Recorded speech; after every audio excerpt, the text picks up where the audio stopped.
Hello everyone. अच्छा, मैं chemistry का पोर्शन उठाने जा रहा हूँ। क्लास 10 के चैप्टर वाला है। एक chapter carbon and it's compounds का वाला चैप्टर को मैं डिस्कस कर रहा हूँ। सबसे पहले उसमें हमारा जो टॉपिक आता है bonding in carbon, the covalent bond. सबसे पहले मैं आगे बताता चलूँ कि जो कार्बन है, मोस्ट इम्पोर्टेंट जो एलिमेंट्स है इस अर्थ पे वो कार्बन है, क्योंकि जितने भी कंपाउंड्स है 90% जो हमारे पास जो कंपाउंड्स होता है वो कार्बन्स का ही बना होता है। मैक्सिमम उसमें क्या होते हैं, कार्बन्स होते हैं। ठीक है, इसी कार्बन्स के बारे में हम क्या करेंगे, यही चैप्टर जो हमारा है पूरे कार्बन के ऊपर है। कार्बन के प्रॉपर्टीज क्या है और कार्बन कौन सा वाले कंपाउंड बनाते हैं और उनमें बॉन्डिंग किस तरह से बनते हैं। ठीक है, सबसे पहले मैं बॉन्डिंग को स्टार्ट करने से पहले मैं थोड़ा सा आपको एटम का स्ट्रक्चर के बारे में थोड़ा बताता चलूँ। जो हमारे पास जो एटम्स होते हैं, सबसे पहले बीच में हमारे पास न्यूक्लियस होते हैं जिसमें हमारा प्रोटॉन्स और न्यूट्रॉन्स होते हैं। न्यूक्लियस के बाहर शेल होते हैं।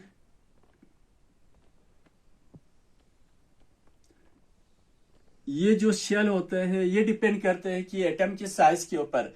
अगर एटम जितना छोटा होंगे नंबर ऑफ शेल कम होंगे, अगर एटम का साइज जितना बड़ा होगा नंबर ऑफ शेल भी ज्यादा होंगे उसके अंदर। ठीक है, और जो इलेक्ट्रॉन जो है, क्योंकि जितने भी कंपाउंड्स बनते हैं, जो केमिकल रिएक्शंस होता है, that is because of participation electron की वजह से होते हैं। जो इलेक्ट्रॉन्स की ही वजह से कंपाउंड्स बनते हैं। ठीक है, तो जो इलेक्ट्रॉन्स होते हैं वो न्यूक्लियस के बाहर जो शेल होते हैं, ऑर्बिटल होते हैं, वहीं पे क्या होता है हमारे पास, उन्हीं शेल में इलेक्ट्रॉन्स पाया जाता है।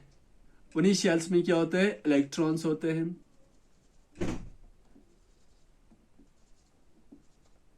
ठीक है,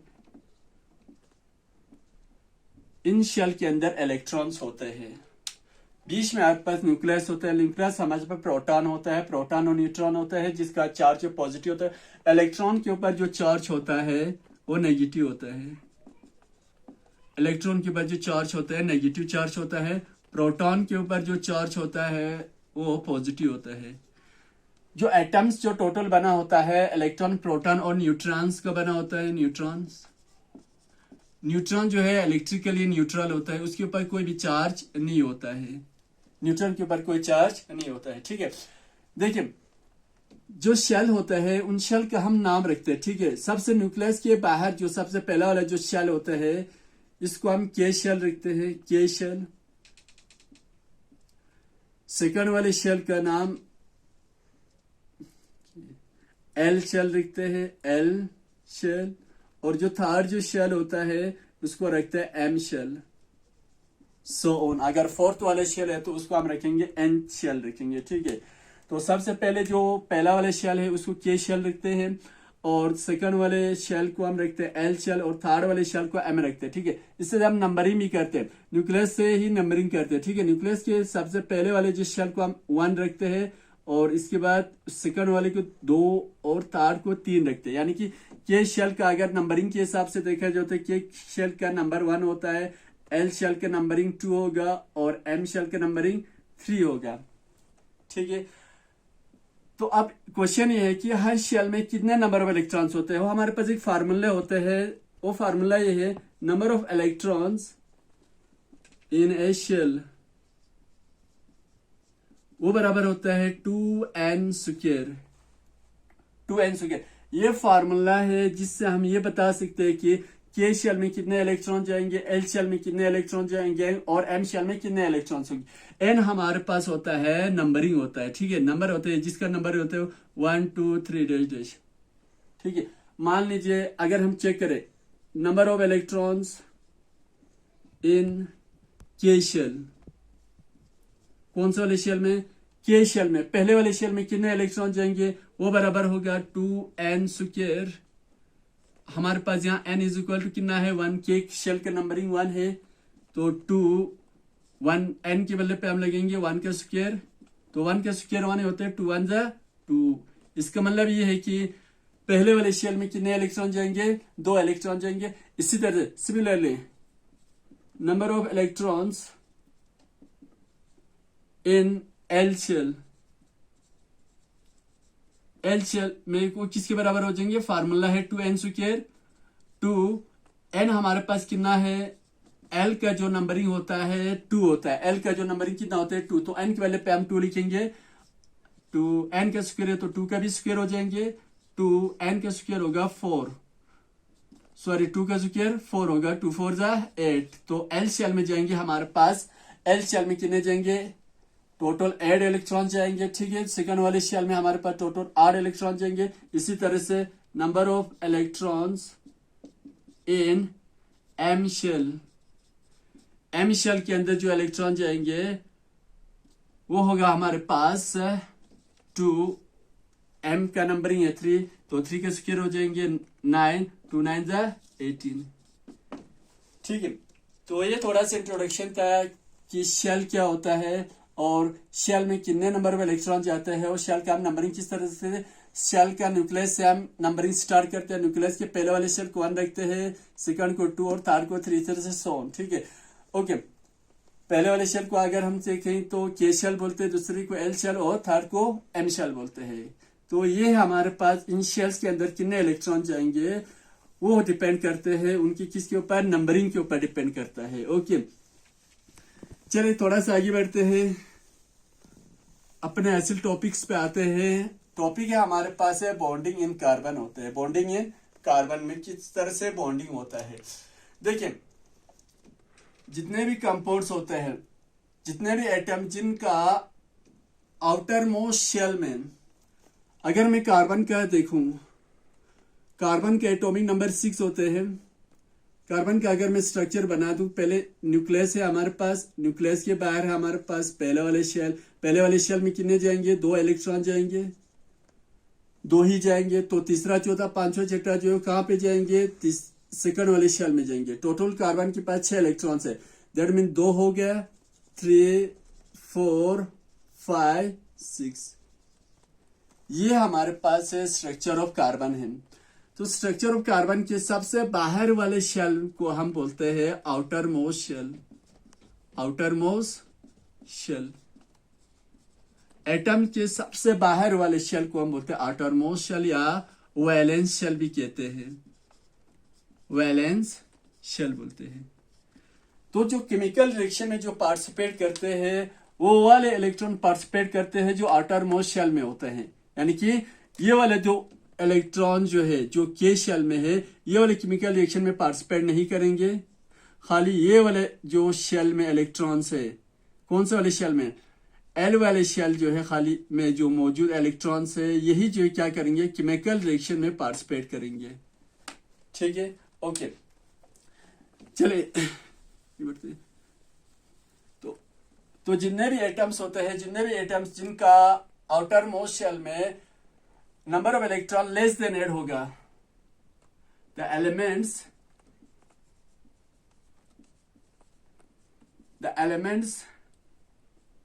having less than 8 electrons in the outermost shell,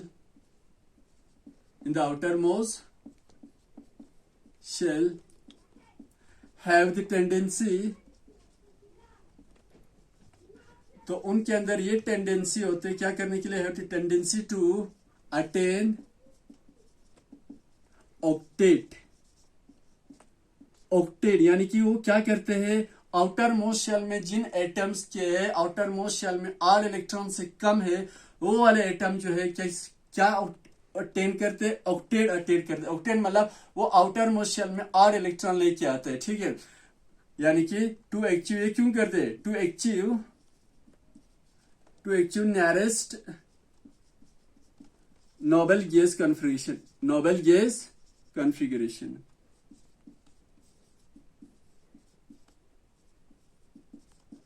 Nobel gas configuration वाला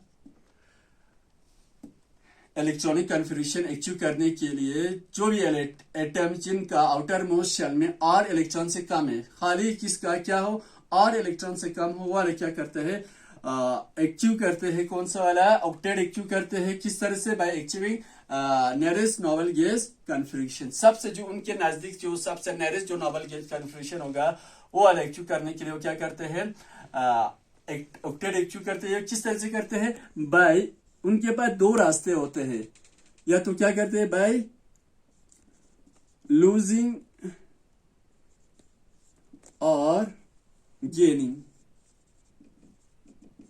बाय लूजिंग और गेनिंग इलेक्ट्रॉन्स।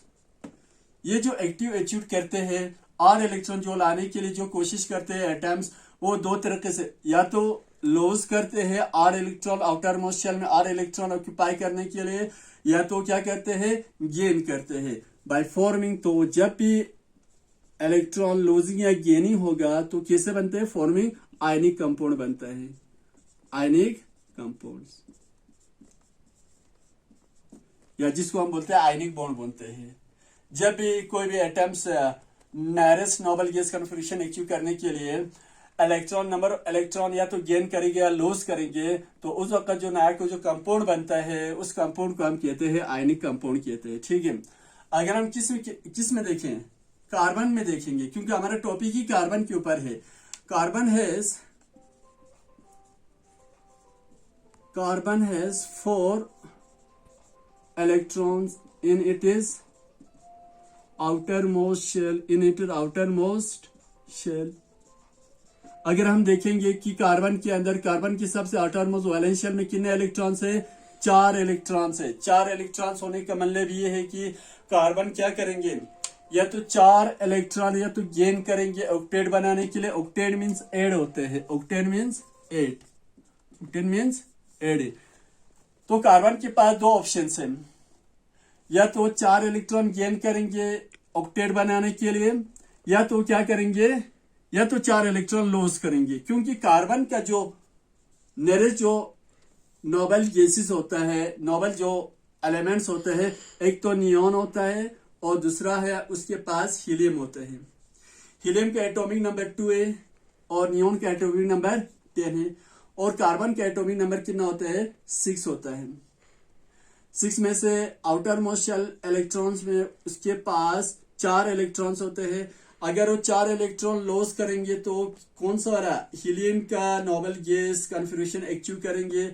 अगर वो क्या करेंगे, 4 इलेक्ट्रॉन गेन करेंगे तो कौन सा वाला, नियॉन का नोबल गैस कॉन्फिगरेशन अचीव करेंगे। ठीक है, तो हम देखते हैं कि उसके बाद दो रास्ते हैं जिससे वो अपने आप को ऑक्टेट वाला स्टेबल कर सकते हैं, अपने आउटर मोस्ट शेल को 8 इलेक्ट्रॉन लेके।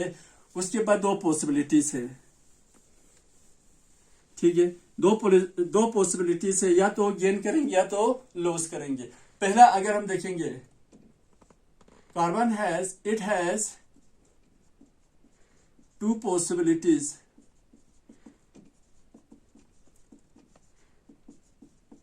to achieve noble gas configuration। Nobel gas configuration को अचीव करने के लिए कार्बन के पास 2 ऑप्शंस है। ठीक है, अगर क्या करें, if it gains 4 electrons forming, तो क्या बनेंगे, फॉर्मिंग C4 नेगेटिव। क्योंकि जब इलेक्ट्रॉन की डेंसिटी ज्यादा हो, जब इलेक्ट्रॉन गेन करेंगे तो नेगेटिव चार्ज होंगे। ठीक है, जिसको आप बोलते हैं एन आयन। अगर मान लीजिए ये कार्बन क्या करेंगे, 4 इलेक्ट्रॉन गेन करेंगे। ठीक है, ऑलरेडी उसके पास 4 है, आर बनाने के लिए और क्या करते हो, 4 इलेक्ट्रॉन गेन करते हो, 1 5 6 7 8, टोटल 8 इलेक्ट्रॉन हो गए। अगर ऐसा करेंगे तो कार्बन के ऊपर जो चार्ज होंगे यहाँ पे C4 नेगेटिव होंगे, क्योंकि अब उसके पास 4 एक्स्ट्रा इलेक्ट्रॉन आ गए हैं, तो इसको बोलते हैं एन आयन बोलते हैं। लेकिन ये मुमकिन नहीं है, but it is not possible. क्यों मुमकिन नहीं है, but it is not possible, because 4 protons cannot hold 10 electrons firmly। क्योंकि अब इसमें देखिए नंबर ऑफ प्रोटॉन वही सेम है, नंबर ऑफ प्रोटॉन उसके पास कितने हैं, 6 प्रोटॉन है, 6 प्रोटॉन है, लेकिन नंबर ऑफ इलेक्ट्रॉन्स कितना हुआ, 10 हो गए। टोटल कार्बन के में 10 इलेक्ट्रॉन्स आ गए, तो 6 प्रोटॉन जो है 10 इलेक्ट्रॉन को अच्छे से फैमिली होल्ड नहीं कर सकते। तो ये वाला जो गेनिंग वाला जो प्रोसेस जो है, मेथड जो है, कार्बन में सक्सेस नहीं होंगे। चलो दूसरा वाला देखते हैं, और उसके बाद और एक रास्ता अभी भी है। इफ अगर क्या करे, इट लूज 4 इलेक्ट्रॉन्स, अगर ये 4 इलेक्ट्रॉन्स लॉस करेंगे फॉर्मिंग, तो उसी पर क्या बनेंगे, C4 positive cation. 4 electron gain करेंगे तो मुमकिन नहीं है, क्योंकि 6 प्रोटॉन जो है 10 इलेक्ट्रॉन को होल्ड नहीं कर सकते, तो ये वाला गेनिंग वाले कार्बन में सक्सेस नहीं होगा। अगर क्या करे, कार्बन जो है 4 इलेक्ट्रॉन लॉस करेंगे, क्या करेंगे, 4 इलेक्ट्रॉन लॉस करेंगे। पहले शेल में है 2 इलेक्ट्रॉन है, और वैलेंस शेल में कार्बन के कितने हैं, 4 इलेक्ट्रॉन है। अगर ये कार्बन क्या करे, 4 के 4 वैलेंस शेल में जितने भी 4 इलेक्ट्रॉन अगर वो लॉस करेंगे, लेकिन ये भी मुमकिन नहीं है, but it is also not possible due to requirement of higher energy, क्योंकि 4 इलेक्ट्रॉन लॉस करने के लिए बहुत ज्यादा एनर्जी की जरूरत होती है। प्रैक्टिकली एक इलेक्ट्रॉन्स को निकालने के लिए किसी एटम में से बहुत ज्यादा एनर्जी की जरूरत चाहिए, लेकिन यहाँ तो हम कार्बन के बारे में केस में 4 इलेक्ट्रॉन लॉस करने की बात कर रहे हैं, तो ये वाला भी केसेस मुमकिन नहीं है, क्योंकि कोई भी न्यूक्लियस जो है अपने वैलेंस वाला इलेक्ट्रॉन को इतनी आसानी से वो छोड़ते नहीं है, तो उसको निकालने के लिए वैलेंस शेल में से कार्बन के, क्योंकि एक तो उसका साइज छोटा होता है, जितना साइज छोटा होता है न्यूक्लियस का इफेक्ट आउटर मोस्ट शेल में जो इलेक्ट्रॉन्स उनके ऊपर ज्यादा इफेक्ट होते हैं, ज्यादा होल्ड होता है। इन दोनों को ये वाला बॉन्ड ब्रेक करने के लिए, एक बॉन्ड को ब्रेक करने के लिए बहुत ज्यादा एनर्जी की जरूरत पड़ती है। अगर 4 इलेक्ट्रॉन हम निकालेंगे तो इसमें क्या होगा, बहुत ज्यादा एनर्जी की जरूरत होगा। तो ये वाले केसेस भी, लॉस वाले केसेस भी कार्बन के केस में भी सक्सेस पॉसिबल नहीं होता है। तो अब इसका मतलब क्या है कि आप कार्बन जो है आयनिक बॉन्ड तो नहीं बना सकते, ना वो इलेक्ट्रॉन को गेन कर सकते, ना इलेक्ट्रॉन को लॉस कर सकते। तो ये वाला जो प्रॉब्लम्स है, इसको ओवरकम करने के लिए कार्बन क्या करते हैं, और एक अपना मेथड और एक तरीका अपनाते हैं, जिसको क्या करते हैं, जिसमें वो शेयरिंग करते हैं। क्या करते हैं, शेयरिंग करते हैं। ठीक है, ऐसा तो नहीं है कि कार्बन जब आप लॉस भी नहीं कर सकते, गेन भी नहीं कर सकते, इसका मतलब ये नहीं है कि कार्बन जो है कंपाउंड बना ही नहीं सकते। लेकिन हमने पहले भी कहा कि इस यूनिवर्स में 90% जो कंपाउंड होते हैं कार्बन के ही होते हैं। ठीक है, तो उसको ओवरकम करने के लिए, to overcome this problem, carbon share it is valence electron, it is valence electrons with the valence electron होता है जो सबसे आउटर मोस्ट शेल में जो इलेक्ट्रॉन होता है। ठीक है, with the valence electrons of combining atom. तो क्या करते हैं, इसको ओवरकम करने के लिए कार्बन क्या करते हैं, अपने वैलेंस शेल में जो इलेक्ट्रॉन्स होते हैं, उसके पास वैलेंस शेल में 4 इलेक्ट्रॉन्स होते हैं, वही 4 इलेक्ट्रॉन को क्या करते हैं, दूसरे एटम के वैलेंस इलेक्ट्रॉन के साथ शेयर करते हैं, फॉर्मिंग, तो उसके साथ क्या बनाते हैं, फॉर्मिंग कोवेलेंट कंपाउंड।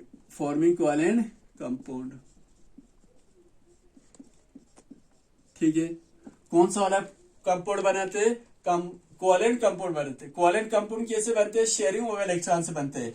लूजिंग और गेनिंग से जो कंपाउंड बनते हैं उसको हम आयनिक कंपाउंड बोलते हैं, और इलेक्ट्रॉन शेयरिंग की वजह से जो कंपाउंड बनते हैं 2 एटम के बीच में, उस वाले ऐसे कंपाउंड को हम कहते हैं कोवेलेंट कंपाउंड कहते हैं। ठीक है, कोवेलेंट कंपाउंड। इसीलिए एक S carbon has 4 electrons in it is valence shell, क्योंकि कार्बन के वैलेंस शेल में 4 इलेक्ट्रॉन्स होते हैं, सो इट इज टर्मिट, इसको हम क्या कहते हैं, टर्मिट टेट्रावैलेंसी। वैलेंट, इसको हम बोलते हैं टेट्रावैलेंट। और कार्बन का जो वैलेंसी होता है टेट्रावैलेंसी होता है। टेट्रावैलेंट क्यों होते हैं? क्योंकि कार्बन के वैलेंस शेल में 4 इलेक्ट्रॉन्स होते हैं, वही 4 इलेक्ट्रॉनों केमिकल रिएक्शन में शेयरिंग में पार्टिसिपेट करेंगे, हिस्सा लेंगे, इसीलिए कार्बन का जो वैलेंसी होते हैं, कार्बन को हम क्या कहते हैं? टेट्रावैलेंट कहते हैं। कार्बन का जो वैलेंसी होते हैं 4 होते हैं, ठीक है। ओके, ये था हमारे पास किसके बारे में? बॉन्डिंग इन कार्बन के बारे में, जो कौन सा वाला बॉन्ड बनाते हैं? कोवेलेंट बॉन्ड बनाते हैं। अगर मैं देखूं, एक एग्जांपल लेंगे, हाइड्रोजन का जो एटॉमिक नंबर होता है 2 होता है, कार्बन का जो एटॉमिक नंबर होता है वो 6 होता है, हाइड्रोजन का एटॉमिक नंबर 1 होता है। 1 मीन्स अगर हम इसका स्ट्रक्चर देखें तो ये न्यूक्लियस होंगे और के शेल में एक ही इलेक्ट्रॉन्स होंगे, ठीक है। और कार्बन के देखूं तो ये न्यूक्लियस है, के शेल में 2 इलेक्ट्रॉन्स और वैलेंस शेल में कितने इलेक्ट्रॉन्स है? 4 इलेक्ट्रॉन्स है। तो ये दोनों क्या करते हैं? कार्बन और हाइड्रोजन जो है आपस में जब बॉन्ड बनाते हैं तो एक कार्बन के साथ क्या आते हैं? 2 हाइड्रोजन आ जाते हैं। ये कार्बन है, ठीक है, कार्बन की वैलेंस